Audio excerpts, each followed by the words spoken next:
Is brought to you by La Quinta. Book now at lq.com to get the lowest price guaranteed. La Quinta.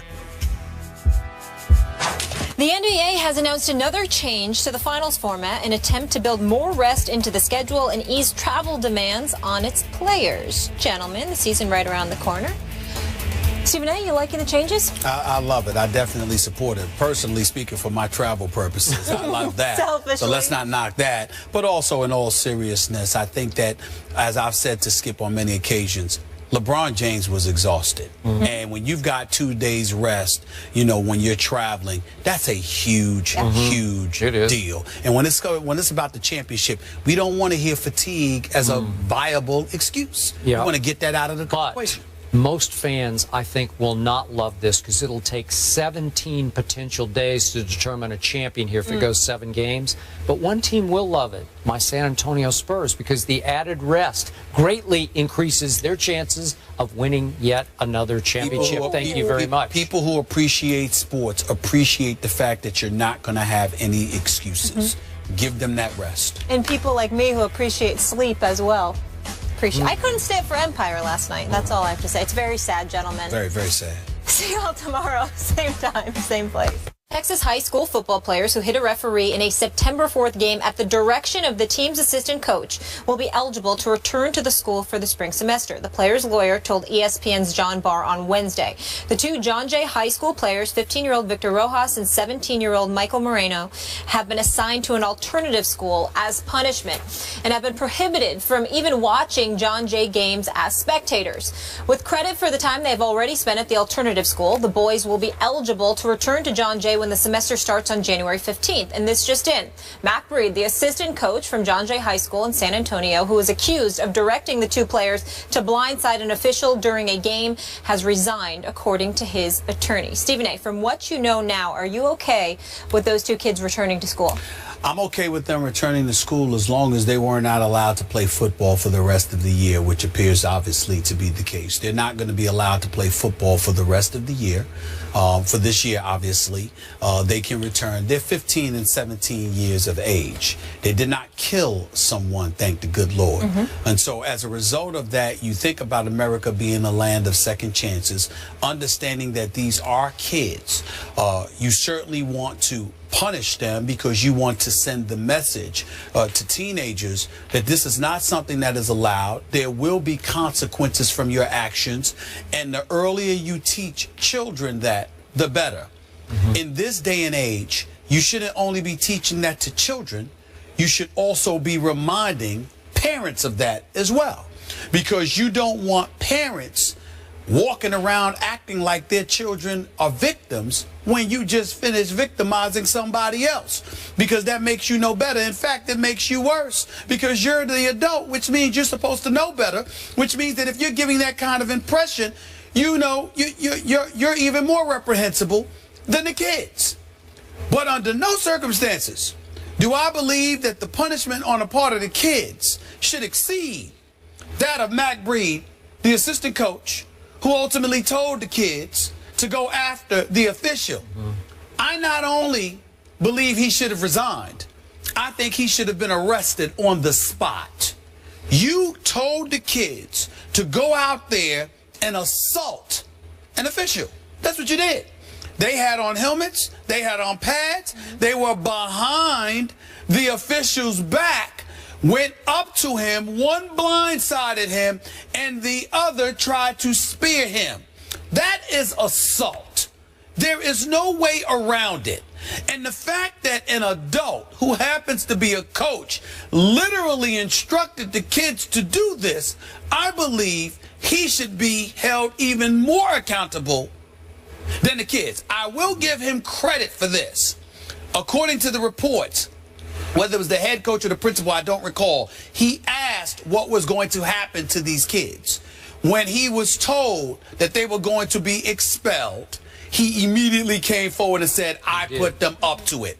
So in that regard, I applaud him from the perspective of he was willing to own up to it rather than throw them to the wolves. I do applaud him for that. The second he realized they were going to get punished for it, he stepped up and said it was me.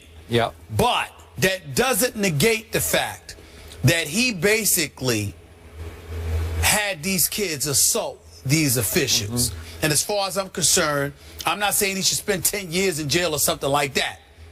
But there should be an arrest on his record. He should be arrested for assault immediately. They should be knocking on his door today to arrest that man for having that official assaulted, regardless of whether he used the N-word and other racial epithets. I'm not excusing that official. That is inexcusable, and that official should be dealt with if indeed it was true, even though that official is categorically denying it.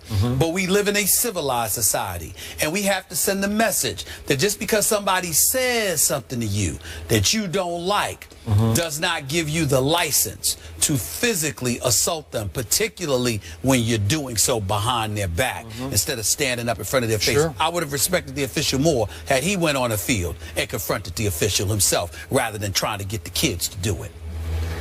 Okay, so I have absolutely no problem with these two kids being allowed to return next semester to school. That's right. Neither. And I told you from the start, in no way can you justify those two kids trying to running into that official. But if you'll remember, from the start, I told you when you dug in and said those two kids should have been arrested on the spot. There could be extenuating circumstances. Let's see what happened. Let's let it play out a little bit. And now, as you know, and you've turned your focus more to the assistant coach. Okay, but still be clear. I still believe those kids should have been arrested. You do? On the spot. Wow. On the spot. I don't care. Listen, I think it's important. I think imagery is important. I think it's important for other kids. So you should arrest a 15 and a 17-year-old for following orders from their coach. I believe the kids, the other kids there, should have seen those two kids being taken away in handcuffs. I don't care if you let the kids out of jail in 2 hours. I think it's important for that imagery to allow kids to see what would have happened, what could happen to you if you engage in violence. Okay. That's what I still stand by that. I think you need to investigate first, find out exactly what just transpired. And again, to your point, big picture now, a number of the players on this team have accused this referee, he's denying all the above, of not only making outrageously bad calls against this the visiting team for the home team, but as you say, of using the N-word against some of these players and some terms that are offensive to Hispanics against some of these players. So we have all kinds of things going on that led or prompted the young assistant coach to order them to take it out on that referee by blindsiding him, running into him. Again, cannot justify that. But again, if you're ordered by your coach, man, I don't think that should result in an arrest. We seem to have a full story here. Yeah. Here's the difference between you and I. I am telling you right now, particularly because of the generation that we're living in, kids are not respecting their elders. They're not respecting authority. Don't even get me started with community and next door neighbors and how you don't have respect for those folks. I think imagery is essential to the upbringing of kids. Okay. You cannot assault a referee, even on a coach's orders, and then walk off the field like nothing happened and get to show up on Good Morning America with George Stephanopoulos talking about we were ordered to do it, and that's the repercussion. I am not in any way advocating that those kids should have been thrown behind bars. What I'm saying is it's incredibly important that they should have been arrested on the spot, even if it's something that's going to be expunged in a week. They should have been arrested on the spot, taken away by the cops for assaulting the police officer. The difference between my feeling about the kids and the coach is that I think after that you let them go, you keep them off the football team, but you allow them to return to school. Whereas with the coach, if you arrest them, they're going to spend at least one night in jail. That's fine. You can't get to the bottom of it. You know what? Ain't nothing wrong with one night. But the other part about it is this: that coach, I think that coach should be arrested.